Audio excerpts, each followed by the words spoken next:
Alright, so welcome back to another day here on my trip in France. Today I'm at the Pont du Gard aqueduct, built I think roughly around the 1st century, by the Romans. Still in place today. 1,181 feet long. Not exactly sure of the height, but I can tell you that it is the second tallest structure built by the Romans. The tallest being obviously the Colosseum. This is a few feet shorter. I'll turn my camera on here so you can take a look.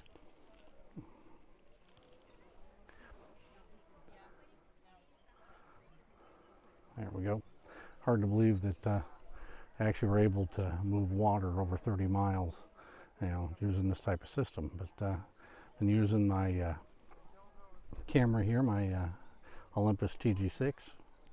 Nothing fancy in settings, just trying to capture a little bit of reflection here in the water.